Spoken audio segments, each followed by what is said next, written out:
Šefe! Andy! Ty stará vojno! Jak pak si se měl ty 2 roky v tom kriminále? Ale to víš, čerstvý vzduch, který se ještě skrz tým mříže filtruje, zkrátka skvělá dovolená, všem vřele doporučuju. A co ty, Čefe? Vypadáš nějak sklesle. Andy, ty 2 roky bez tebe mě smůla neopustila. Naposledy jsem nalítnul jednomu zlodějíčkovi prasa. A stálo mě to $1000. To nic, Čefe, teď se všechno změní, teď se do toho vložíme opět společně.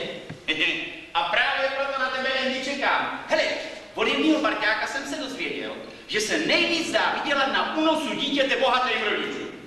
Čefe, tohle přece není náš obor. Ty víš dobře, že jsme byli od jak živa mistři na skořápky. Já vím, Andy, ale mě už nebaví vydělávat těch pár mizerných dolarů. No. Hele, je to tutovka. No. Mám vyhlídnutou zámožnou rodinu, která kromě tučného bankovního konta vlastní ještě synáčka. Jo. A my toho synáčka unesem a část toho bankovního konta přeneseme do svých kapes. Jo. Jseš si jistý, že to nebude prodělečný podnik? Hele, Andy, je to tutovka. Dej se mnou do toho. Ha, s tebou vždycky. Ty jsi byl totiž u mě od jak živa 100% profesionál. Tak, a jdeme na to. Hele, natistej si to šero obalený tou textilí. A jak ti dám signál, tak ho čapne. Tady, Milánku, bonbonky. Pojď. A kde pak máte ty bonbony, blelý tváře? Tady, Milánku, tady. To přece už to je. Eli, před. Pomoc, zatracený blelý tváře, rudá tváře. Svou sukajem bys mladýho potka na podale disper. Ožkej se jako zrzavý jelen, přijď. Hodí ho na zem. Hele, Eli, a teďka rychle za rok, do bričky a pryč odsud. Ale Tam tuším, za rok. že to bude taková příma. Nesu vám těch $10 za půjčení té bričky. Výborně, doufám, že dobře posloužila. No přímo znamenitě, pane Šmejde. Řekl jsem, že se jmenuji Slade. A taky jsem řekl, že $10, pane. Promiňte, pane. Pane Slade, už se to víckrát nebude opakovat, pane Slade. Šmejde. Řekl ti, Jeffe, že Herodes byl hodný dědeček z pohádky. Já jsem teď například Mark, starý lovec, nyní zajatek z té přítomného rudého noče. A zítra za úsvitu budete skalpován. Na to se těším. Co se tu sakra děje? Hrajeme si na Indián. Hadži oko. Oznamuji vám, že až se zítra za úsvitu vrátí mí stateční bojovníci z válečné stezky, budete upečen u kůlu. Tak jo, no jo, u kůlu, jo. Ale teď se bude jíst, jo? Tohle se mi líbí. Ještě v životě jsem neužil tolik alegrace. Ha! Pane Bože. To budou určitě zvědové, nenáviděných bledých tváří. Od čeho máte tak červený kazhenku? Tuhle v sobotu jsem se popral s Johnnym Falknerem. Ha! Pane Bože, za co? Emi, prosím tě, vydrž to, vždyť nás čeká tučný svazek bankovek. Kluk je pryč, on utekl, to sláva, my jsme se ho zbavili, konečně. Andy, neblázni, kdyby utek, tak to nám utečou peníze. Hele, je tamhle u potoka. Ježišmarja, jenom tě pomyslíš, že jsem zrácal, nebo jsem jinak. Kluk je pryč. Co Co se tady stalo? Já vydržím hodně, ale žádný učedník nepodstoupil takový utrpení jako já. Dělal jsem bělocha u mučednického kůru. Dělal jsem zajatýho lovce. Dělal jsem koně.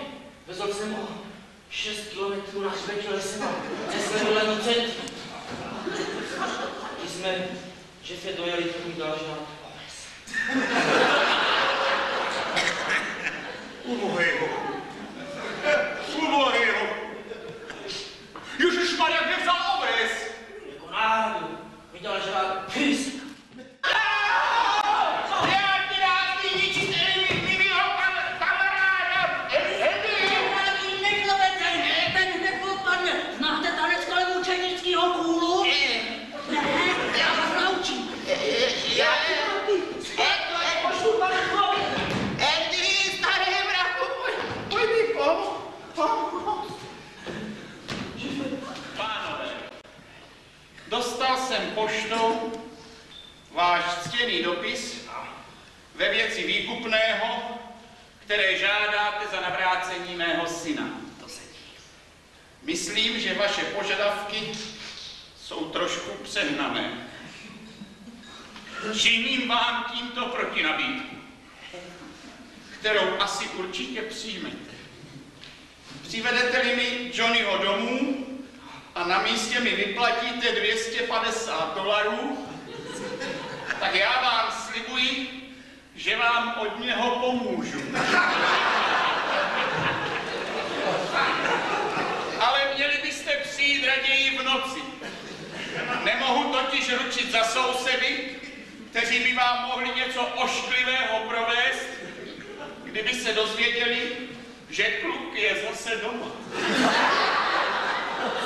Úctou Ebenezer Tors. Chlapečku, půjdeš domů pěkně k tatínkovi. On nám totiž poslal dopis.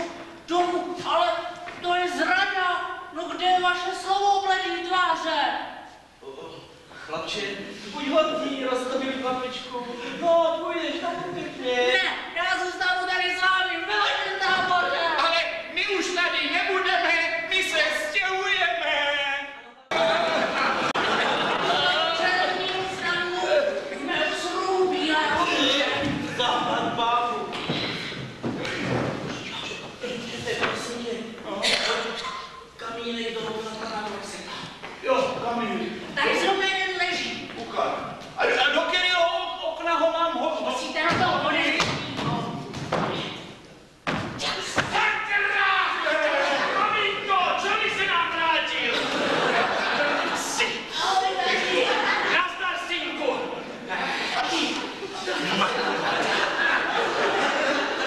Tady, kde máš první tu pušku. No, A co ty mokasíny? jaký mokasín? To bude druhý překvapení. Synku, mladý muži, nejprve ty písemné požadavky, prosím. Já vím, pane Dorsi. Pojďte. Tady je